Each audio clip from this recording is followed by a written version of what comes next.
প্রিয় দিনী ভাইয়েরা, আসসালামু আলাইকুম ওয়া রাহমাতুল্লাহ। 25শে ডিসেম্বর সিরাতুন নবী মাহফিল। সারা দুনিয়ায় এই দিবসটি পালন করা হয় হুজুর ফাকরুল ইসলামের দুনিয়ায় আগমন উপলক্ষে। মহান আল্লাহ রাব্বুল আলামিন আমাদের স্রষ্টা। তিনি মানুষকে পরিচালিত করার জন্য নবীর মাধ্যমে আমাদেরকে পথ প্রদর্শন করেন। হুজুর ফাকরুল ইসলামকে আল্লাহ তাআলা দুনিয়ায় পাঠিয়েছেন তার আল কোরআন দিয়ে। সে আল কোরআনের আলোকেই একটি সমাজ তিনি গঠন করেছেন। সেই সমাজে মানুষের উপরে কোনো অত্যাচার জুলুম ছিল না। দলমত নির্বিশেষে মুসলিম ও মুসলিম সবাই নিজেদের অধিকার পেয়েছে।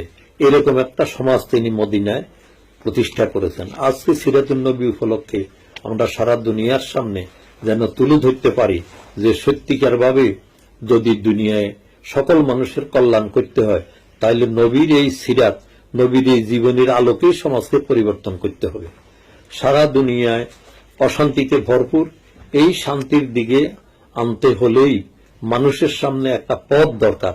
সেই পথটা হইল এই কোরআনের পথ। মহান আল্লাহ রাব্বুল আলামিনের সৃষ্টি চন্দ্র, সূর্য, গ্রহ, নক্ষত্র, আলো, বাতাস, যেমন কোন হিন্দু মুসলমান পার্থক্য করে না, সবাই কল্যাণ করে। অতএব তার দেওয়া আইনটাও সবাই কল্যাণের জন্যই।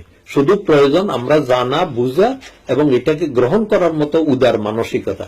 আজকে আসুন সিরাতুন নবী দিবস উপলক্ষে আমরা এই শপথ নিই, আমরা যেন নবীর জীবনকে জানা বুঝার চেষ্টা করি, নিজেরা পালন করি, অন্যদের সামনে তার কল্যাণকর দিকগুলা ফুটিয়ে তুলি এবং এই সমাজকে একটা জুলুম, নির্যাতন বাদ দিয়ে কিভাবে একটা শান্তিপূর্ণ সমাজ, দলমত নির্বিশেষে সবাই কল্যাণ করা যায়, সিরাতের আলোকে আমরা সেই দাওয়াত সারা দুনিয়ার সামনে দেওয়ার চেষ্টা করব এবং তার আলোকে আমাদের ব্যক্তি জীবন, পারিবারিক জীবন, সামাজিক জীবন এবং রাষ্ট্রীয় জীবনকে যেন গঠন করতে পারি, সেই তৌফিক মহান আল্লাহ রাব্বুল আলামিন আমাদেরকে দেন। ওয়া মা তৌফিকি ইল্লা বিল্লাহ।